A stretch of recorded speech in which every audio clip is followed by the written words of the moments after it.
Mitigating Prejudice in Transcultural Adoption, Tools for Potential Adoptive Parents by Shannon Caicedo. In the United States, there are 391,000 children currently in the foster care system. That being said, adoption has become an increasingly critiqued and controversial topic, especially in recent years.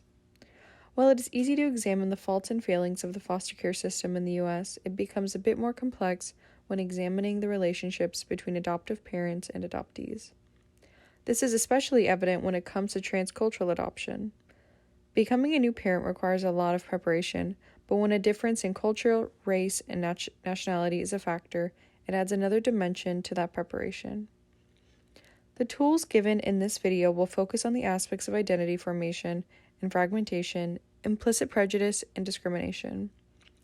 It is important to note that whatever the stance one has on adoption, especially transcultural adoption, these tools are meant to empower and uplift the families of transculturally adopted children or potential adoptive parents who would like to become more culturally aware before adopting a child. Before highlighting important areas for growth and learning, I would like to take a moment to also acknowledge the many benefits of adoption. In a study titled Adoption and Traumas, Risk, Recovery, and the Lived Experience of Adoption, researchers found evidence to support that, although pre-placement adversity increases adopted individuals' risk for maladjustment, the human brain and behavior are malleable, and placement in a nurturing adoptive home often facilitates recovery from early adversity, with significant heterogeneity in the extent of recovery within and across domains of functioning. While there is no evidence that early adoption is a trauma for the individual, ongoing negative life circumstances, attachment difficulties, and developmentally mediated attributions about adoption can undermine the person's self-esteem, identity, relationships, and sense of well-being. End quote. In summary, this article states that a well-rounded and developmentally secure home can help an adopted child just as much as an unprepared and culturally ignorant household can hinder a child. The quality of life and cohesiveness of development is almost directly correlated on the child feeling as assimilated as possible within the family structure while also maintaining their own identity. Identity formation constitutes many different factors and influences, but parental influence can be one of the most impactful since they hold the primary responsibility for the environments that create our earliest schemas. A schema can be defined as a mental framework that helps individuals organize, process, and store information about their environment, which begins at early childhood.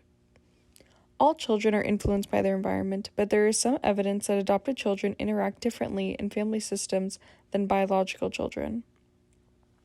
It is crucial for adoptive parents to be aware of the unique experiences of grief about identity POC adoptive children may experience. As a person who owns membership of a minority identity, having access to outlets to both celebrate as well as grieve parts of one identity is important, especially since grief and celebration is usually done through community. Identity fragmentation can occur when there isn't enough of an outlet for children to truly explore and develop who they are, especially when it comes to racial and ethnic backgrounds. Another factor that has a large influence on a child's growth and development is how the concept of discrimination is brought into the conversation with a transcultural child. While identity fragmentation can be avoided by embracing cultural traditions and history, discrimination is an inevitable reality that all minorities will face at one point or another. However, discrimination within the family unit is something that can be avoided through constant internal investigation.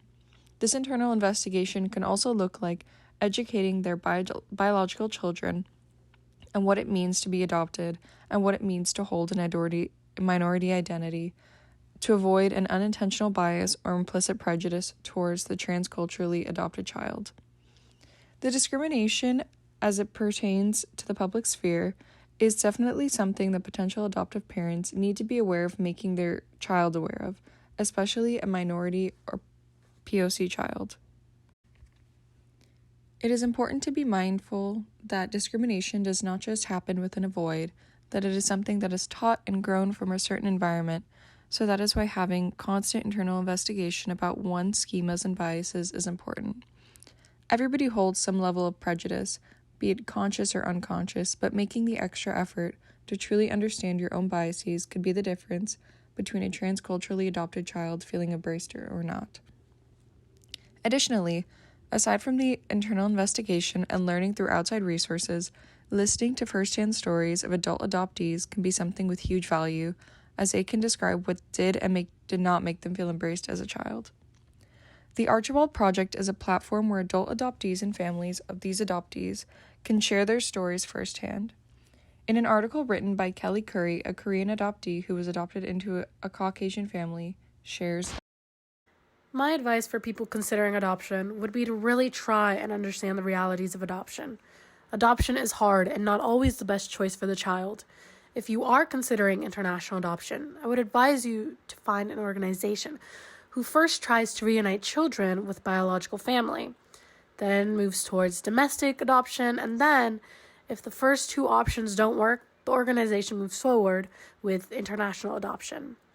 Expectation and education greatly influence the successfulness of adoption.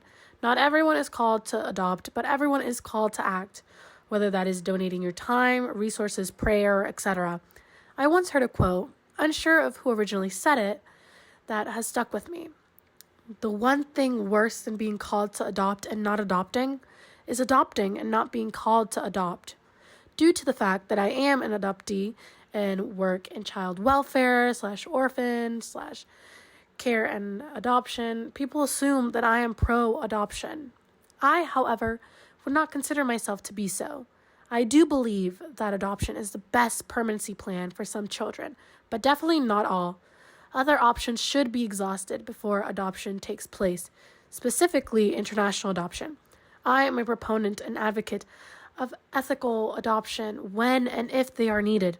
Otherwise, I am even more passionate about children getting the care and resources that they need within their family, extended family, and even larger community.